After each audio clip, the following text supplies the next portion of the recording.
बातें करते हम खेतों की और उसके रखवाली की, बाग बगीचा फल फूलों और फसलों की हरियाली की। हम बीजों की बातें करते उत्तम जल संसाधन की, हम तकनीकी बातें करते फसलों के उत्पादन की। हर किसान का सपना सच हो जीवन सुखद बनाने को, गाँव-गाँव के हर आंगन का प्यारा सा ये दर्शन। कृषि दर्शन, कृषि दर्शन, कृषि दर्शन, कृषि दर्शन, कृषि दर्शन, कृषि दर्शन, कृषि दर्शन, कृषि दर्शन। खेतों की रखवाली करता कहलाता वो अन्न का दाता, धूप छांव हो या हो बारिश उसको कोई रोक ना पाता। नमस्कार, कार्यक्रम कृषि दर्शन में सभी किसान भाई बहनों का स्वागत है। किसान भाइयों, हाजिर हैं आपके पास और आज भी हम जानकारी आपको देंगे, लेकिन सबसे पहले देख लेते हैं कृषि समाचार। नमस्कार, कृषि समाचार में आपका स्वागत है। मैं हूं खुशबू। आइए देखते हैं आज कृषि समाचार में क्या है खास। प्रवासी श्रमिक रोज स्वरोजगार के लिए बकरी पालन अपनाएं, उत्पादन में वृद्धि के लिए किसानों को मिलेगा मीठी क्रांति योजना का लाभ। भिंडी की खेती के लिए अनुशंसित प्रभेद में लगाएं वर्षा उपहार। अब समाचार विस्तार से। प्रवासी श्रमिक बकरी पालन से अच्छी आय प्राप्त कर सकते हैं। जरूरत है प्रशिक्षण लेने की। प्रशिक्षण प्राप्त करने के बाद बैंक ऋण लेकर घर पर ही 10 से 12 बकरे की यूनिट बनाकर स्वरोजगार की शुरुआत की जा सकती है। कृषि एवं उद्यानिकी फसलों के उत्पादन में मधुमक्खी द्वारा फसलों पर परागन की आवश्यकता को पूरी कर उत्पादन में वृद्धि के लिए किसानों को मीठी क्रांति योजना का लाभ मिलेगा। इस योजना में विभागीय अनुदान 80% और कृषक अंशदान 20% निर्धारित है। इच्छुक कृषक 30 अगस्त तक जिला उद्यान पदाधिकारी रांची के कार्यालय में आवेदन जमा करें। किसान भाई, कृषि कार्य में कृषि यंत्रों के उपयोग का काफ़ी महत्व है। कई किसान को कृषि यंत्र समय पर नहीं मिल पाता है, जिसके कारण कृषि कार्य में थोड़ी परेशानी आती है। सरकार ने प्रखंड में कृषि बैंक बनाई है। आप पेटीएम के माध्यम से ज़रूरत के अनुसार कृषि यंत्र को लेकर उपयोग कर सकते हैं। इसके लिए आप कृषि मित्र का भी सहयोग ले सकते हैं और न्यूनतम खर्च पर कृषि यंत्र का कृषि कार्य को आसान बना सकते हैं। किसान भाई, ये जो यंत्र है काफ़ी महंगे हैं। सरकार ने काफ़ी सब्सिडी दे रखा है, तो फिर भी किसान लोगों के पास सब तक वो सामान नहीं पहुंच पाता है। इसलिए कृषि विभाग ने इसको कृषि बैंक बनाया है। हर ब्लॉक में कुछ बैंक बने हुए हैं, तो अपने बीटीएम के द्वारा, ब्लॉक टेक्नोलॉजी मैनेजर के द्वारा ये संपर्क करें कि हमारे ब्लॉक का कृषि बैंक कहाँ पे है, किस पंचायत में रखा है। वहाँ पर जाकर के आप अपनी आवश्यकता अनुसार जो भी इम्प्लीमेंट्स की ज़रूरत है, वहाँ पर आपको कोनो वीडर भी रखा हुआ है, आपको स्प्रेयर भी रखा है, कल्टीवेटर भी है, पावर थ्रेशर भी है और आपका रोटावेटर भी है। तो जिन जिन चीज़ों की ज़रूरत है, आप वहाँ से जाकर के अपने प्रखंड में अपने कृषक मित्र के सहयोग से उस चीज़ को ले सकते हैं। उसका नॉमिनल चार्ज रखा गया है, उस नॉमिनल चार्ज को भर करके आप उसको लाभ ले सकते हैं। साथ में जो कृषि विज्ञान केंद्र है, वहाँ पर भी छोटा मिनी कृषि बैंक है और उनसे भी संपर्क करके आप जो है ले सकते हैं और उसका चार्ज जमा करके आप उसका प्रयोग कर सकते हैं। भिंडी की खेती से अधिकाधिक उत्पादन लेने के लिए 8 से 10 किलोग्राम बीज प्रति हेक्टेयर लगाएं। कतार से कतार की दूरी 50 सेंटीमीटर और बीज से बीज की दूरी 25 सेंटीमीटर रखें। बेहतर उत्पादन के लिए अनुशंसित प्रभेद में परभनी क्रांति, पूसा, A4, अर्का, अनामिका, वर्षा उपहार लगाएं। भिंडी की खेती के लिए जल निकास वाली हल्की दोमट मिट्टी उपयुक्त है। रोपाई के समय गोबर खाद 200 क्विंटल, नेत्रजन 100 किलोग्राम, स्फूर 50 किलोग्राम और पोटास 50 किलोग्राम प्रति हेक्टेयर खेत में मिलाएं। ध्यान रहे समतल जमीन में सीधी बुआई करें। किसान भाई, जुताई के बाद मिट्टी को भुरभुरी करने के लिए डिस्क हैरो नामक कृषि यंत्र का प्रयोग कर सकते हैं। इसकी कार्य क्षमता 1.5 से 2 एकड़ प्रतिदिन है। आज की विशेष जानकारी है फूल गोभी या पत्ता गोभी में हीरा पृष्ठक कीट के नियंत्रण के बारे में। फूल गोभी या पत्ता गोभी की खेती कर रहे किसान अपनी फसल में हीरा पृष्ठक कीट के नियंत्रण के लिए 3 प्रकाश ट्रैप प्रति एकड़ की दर से लगाएं। इसके लिए 1 एकड़ खेत में 3 अलग अलग स्थानों पर बाल्टी में पानी भरकर रखें और उसके ऊपर बल्ब जला दें। इससे 3-4 दिनों में अधिकांश वयस्क कीट मर जाएंगे। और अब एक नज़र राज्य के 5 प्रमुख शहरों के मौसम के मिजाज पर। आज राज्य के 5 प्रमुख नगरों के अधिकतम और न्यूनतम तापमान कुछ इस प्रकार दर्ज किए गए। रांची का अधिकतम तापमान 28 डिग्री सेल्सियस और न्यूनतम 23 डिग्री सेल्सियस। जमशेदपुर का अधिकतम तापमान 33 डिग्री सेल्सियस और न्यूनतम 27 डिग्री सेल्सियस। मेदिनीनगर का अधिकतम तापमान 32 डिग्री सेल्सियस और न्यूनतम 25 डिग्री सेल्सियस। देवघर का अधिकतम तापमान 31 डिग्री सेल्सियस और न्यूनतम 25 डिग्री सेल्सियस और धनबाद का अधिकतम तापमान 31 डिग्री सेल्सियस और न्यूनतम 25 डिग्री सेल्सियस।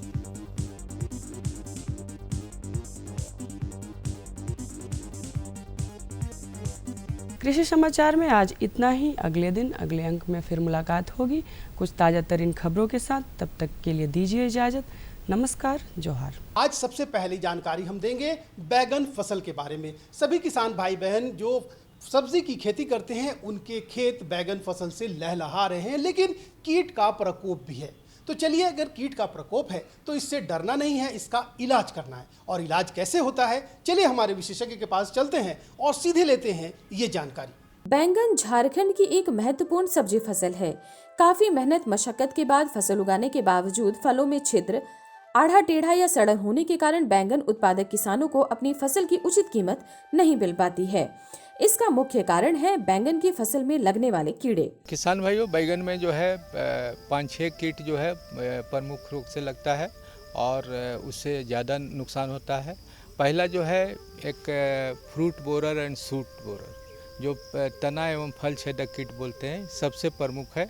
उसके बाद जो है लाल मकड़ी माइट है, माइट भी ज़्यादा नुकसान पहुंचाता है। फिर थ्रिप्स है, उसके बाद एफिड्स है और लीफ हॉपर है। लीफ हॉपर भी जो है जब आता है तो भी नुकसान पहुंचाता है।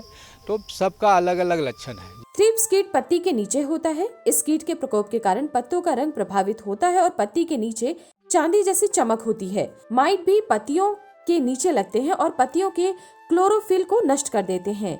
आप पत्ती के नीचे जब देखेंगे और पत्ती को पलट करके थोड़ा सा सूरज की रोशनी में देखेंगे तो उसमें सिल्वर चांदी जैसा जो है चमक आएगा। अगर उस तरह का चमक पत्ती के नीचे आपको आ रहा है, कीट भी दिखाई पड़ रहा है, तो आप समझे कि थ्रिप्स है। और उसके नियंत्रण के लिए जो है लेंसर गोल्ड नामक दवा जो है 1.5 ग्राम प्रति लीटर पानी में मिला करके अगर आप छिड़काव करते हैं तो उससे उसका नियंत्रण हो जाता है। दूसरा कीट है लाल मकड़ी या माइट्स बोलते हैं। वह भी जो है आपको ऊपर से नहीं दिखाई पड़ेगा, पत्ती के नीचे ही वो भी रहता है। छोटा छोटा सूक्ष्म लाल रंग का रहता है, सुई के नोक जैसा। आप और पत्ती का रंग जो है हल्का हरा होने लगता है। उसके बाद पूरे जो है पत्ती का क्लोरोफिल खत्म हो जाता है। उसको भी जब आप पत्ती पलट करके देखें तो पीछे जो है मकड़ी का जाला जैसा रहेगा और छोटा छोटा लाल जो है आपको बिंदु जैसा जो है कीट दिखाई पड़ेगा। उसके नियंत्रण के लिए जो है ओबिरॉन या ओमाइट नामक दवा जो है 1 ml प्रति लीटर पानी में मिला करके अगर आप छिड़काव करते हैं तो उससे जो है उसका नियंत्रण होगा। लेकिन जो भी पत्ती के नीचे कीट है, किसान भाई, अगर आप छिड़काव कर रहे हैं तो प्रयास करें कि छिड़काव जो है पत्ती के निचले भाग में अगर हो, जहाँ तक संभव हो, तो ज़्यादा असरदार होगा। लीफ हॉपर एक ऐसा कीट है जो पत्तियों का रस चूसता है, जिसके कारण पत्तियों के किनारे पीला रंग हो जाता है। इससे बचाव के लिए रोगर एवं लेंसर जैसे रासायनिक दवाइयों के उपयोग का कृषि वैज्ञानिक सलाह देते हैं। तीसरा कीट जो है लीफ हॉपर की बात करते हैं। लीफ हॉपर में क्या होता है कि बैगन की पत्ती के किनारे किनारे जो है पीला रंग और पत्ती जलने जैसा निशान हो जाता है। वह लीफ हॉपर कीट करता क्या है कि बैगन के पत्ती का रस को चूस करके और अपने दूसरे भाग से मुंह से रस चूसता है और उसके पीछे वाला भाग जो है नुकीला रहता है, सुई जैसा नोक जैसा रहता है। वह क्या है कि उसका अपना जो विषैला तत्व है शरीर का, वह उस पत्ती में फिर से डाल देता है। उससे आपका पत्ती पीला हो जाता है और पत्ती जो है सूख जाता है। तो उसके नियंत्रण के लिए भी जो है रोगर नामक दवा जो है 1.5 ml प्रति लीटर या लेंसर गोल्ड जो है 1.5 ग्राम प्रति लीटर पानी में मिला करके अगर आप छिड़काव करते हैं तो उससे आपको नियंत्रण हो जाएगा। बैंगन की फसल को फल एवं तना बेधक कीट सर्वाधिक नुकसान पहुंचाते हैं। यह काफी महीन कीट होता है और बैंगन के पौधों के ऊपरी भाग को नष्ट कर देता है। जब हम बैंगन की फसल लगाते हैं तो उस समय जो है शुरू में जब फल और फूल नहीं रहता है तो जो है कीट जो है वह पौधे की तना में आता है और उसका लक्षण है कि तना जो है झुक जाता है, हल्का सा झुक जाएगा, आपको पत्ती झुक जाएगा। बहुत महीन छोटा पत्ती भी है, अगर उसके अंदर चला गया है तो झुक जाएगा। आप उसको क्या करें कि डंठल को वहाँ से काट करके और बीच से फाड़ करके देखेंगे तो बहुत ही महीन कीट जो है वो डंठल के अंदर रहता है और इतना महीन कीट भी जो है आपके पौधे को ऊपर भाग को सुखा देता है, झुका देता है। तो उसके नियंत्रण के लिए क्या है कि पहले तो है कि जिस तरह उस तरह का लक्षण आपको दिखाई पड़े तो उसको काट दें, काट करके और इकट्ठा जमा करके कोई गड्ढा में डाल करके मिट्टी से भर दें या जला दें। जब आपके बैंगन में फल फूल आएगा तो फिर क्या होगा कि फल में कीड़ा आने शुरू हो जाता है। फल में जब कीट आना शुरू हो जाता है तो फिर उसको भी जो है पहला तो नियंत्रण है कि जितना भी हम कटाई छटाई सफाई कर सकें।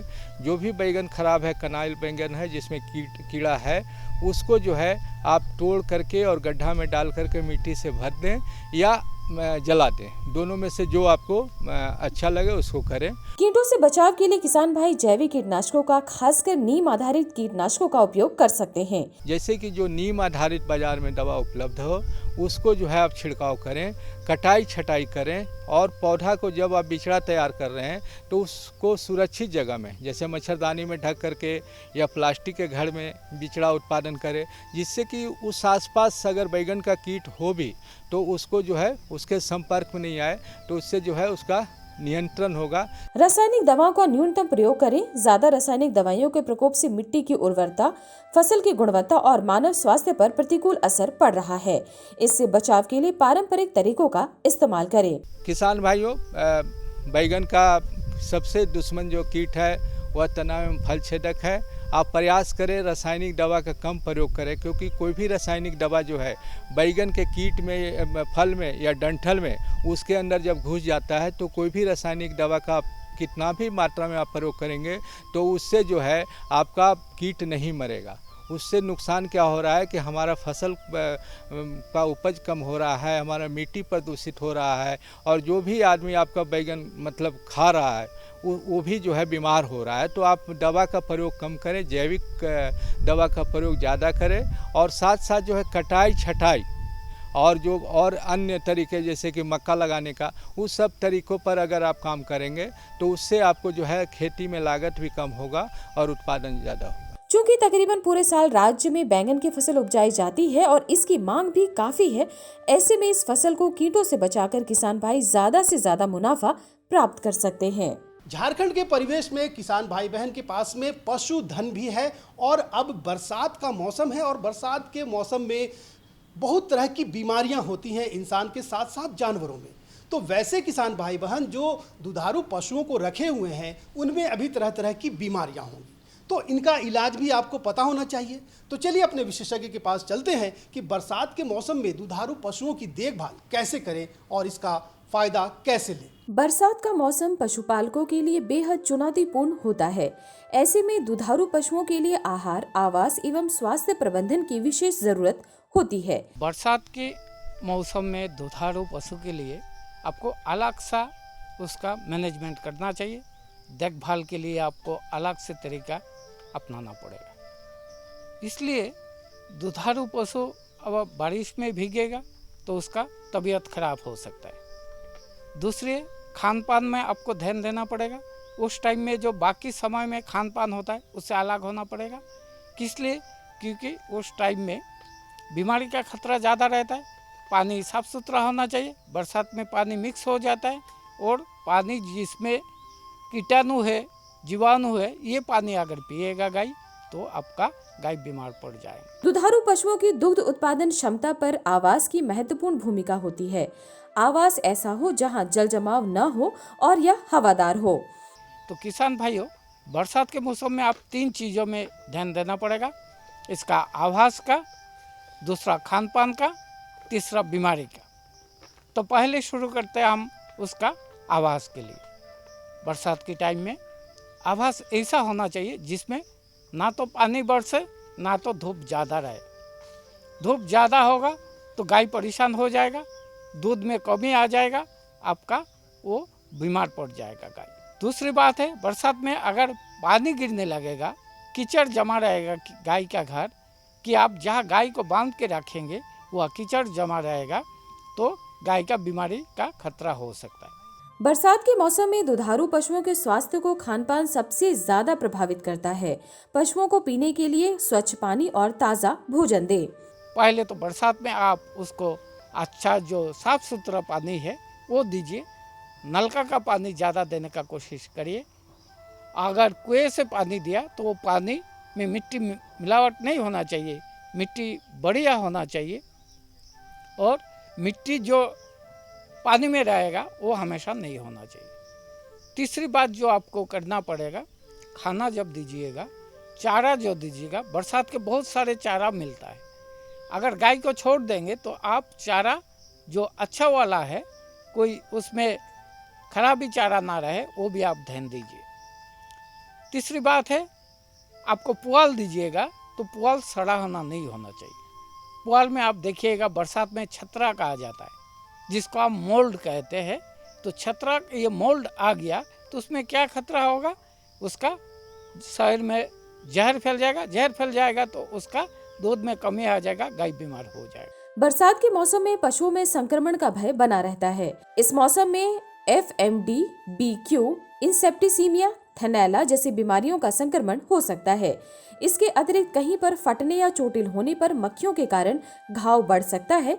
ऐसे में दुधारू पशुओं का बरसात से पहले टीकाकरण अवश्य कराएं। बरसात में बीमारी ज़्यादा होने लगता है, जैसे आपको हेमोरेजिक सेप्टिसेमिया, FMD और बहुत सारे बीमारी है जो बच्चा को, और जो बढ़ने वाला बछड़ा होता है, इनको ब्लैक वाटर का डिसीज, जिसको हम BQ के नाम से जानते हैं, वो होने का खतरा रह जाता है। तो किसान भाइयों, एक तो है बरसात के पहले आपको इनको टीकाकरण कराना जरूरी है। अगर टीकाकरण नहीं कराए तो आपको इनको बचा के रखिए कि ये इस तरह से बीमारी नहीं लगे। और एक बीमारी बरसात में ज़्यादा फैलने लगता है, जो इसको हम मैगट कहते हैं। मतलब कट गया कहाँ, सड़ गया कहाँ, तो वह मक्खी बैठने लगेगा और मक्खी का कीड़े आ जाएगा, जिस कीड़े में उसका और ज़्यादा घाव फैलने लगेगा और गाय परेशान हो जाएगा, दूध देने नहीं देगा और परेशानी हो लगेगी। और एक बात है, दुधारू पशु में जो बीमारी सबसे ज़्यादा होता है, इसको हम मास्टाइटिस अंग्रेजी में और हिंदी में इसको थानेला कहते हैं। थानेला का बीमारी में जो गाय ज़्यादा दूध देते, 3 लीटर 4 लीटर का उसका ऊपर, ये गाय को ज़्यादा ये थानेला पकड़ लेता है। तो थानेला का बचने के लिए आपको उसका कदम उठाना पड़ेगा। इस मौसम में भोजन देते वक्त ध्यान रखें कि सिर्फ पशुओं को हरा चारा ही न दें, बल्कि सूखा चारा और चोकर, भूसा, चुन्नी, नमक, मिनरल मिक्सचर भी दे। चारा होगा 2/3, मतलब हरा चारा और पुआल मिला के 2/3, 1/3 आपको देना पड़ेगा रेशन। जो रेशन हम कहते हैं कि कंसंट्रेट मिक्सचर, जो संतुलित कंसंट्रेट होता है, मतलब एक साथ। इसमें क्या होगा, चुकोर होगा, भूसा होगा, जैसे गेहूँ का भूसा हो गया, फिर आपका वो चावल का हो गया, उसमें आप दीजिए चुन्नी, जो चुन्नी होता है, दाल का चुन्नी मिल जाता है, वो दीजिए। उसमें मिनरल मिक्सचर मिलाए करिए, उसमें आप नमक थोड़ा दीजिए। तो ये होगा संतुलित कंसंट्रेट आहार। और 1 लीटर दूध के लिए, जो गाय 3 लीटर से ऊपर देता है, 1 लीटर के लिए आपको आधा किलो ये संतुलित मात्रा दे दिए। आपका 7-8 किलो हो गया, कम से कम 3 किलो की आप कंसंट्रेट मिक्सचर इसको जरूर दीजिएगा। अगर आपके पास इतना पैसा नहीं है तो 1.5 से 2 किलो हमेशा इनको कंसंट्रेट दाना दीजिएगा, हरा चारा और पुआल के साथ। अगर पशुपालक भाई पशु चिकित्सकों की सलाह के अनुसार बरसात के मौसम में आहार, आवास और स्वास्थ्य का प्रबंधन करेंगे तो पशुओं की दुग्ध उत्पादन क्षमता पर किसी भी प्रकार का नकारात्मक प्रभाव नहीं पड़ेगा। तो किसान भाई बहन, आपने देखा कि दुधारू पशुओं की देखभाल कैसे करें, उन्हें बीमारियों से कैसे बचाएं। तो जाते जाते आप हमारा पता ज़रूर लिख डालिए, क्योंकि अगर आपके पास में कोई समस्या है जिसका आप समाधान चाहते हैं तो हमारा पता है कार्यक्रम कृषि दर्शन, कृषि प्रकोष्ठ द्वारा, केंद्र निदेशक, दूरदर्शन केंद्र, रातू रोड, रांची, पिन संख्या 834001। तो हमें रहेगा बेसब्री से आपके खतों का इंतज़ार। तब तक के लिए पूरी टीम को दीजिए इजाजत। नमस्कार।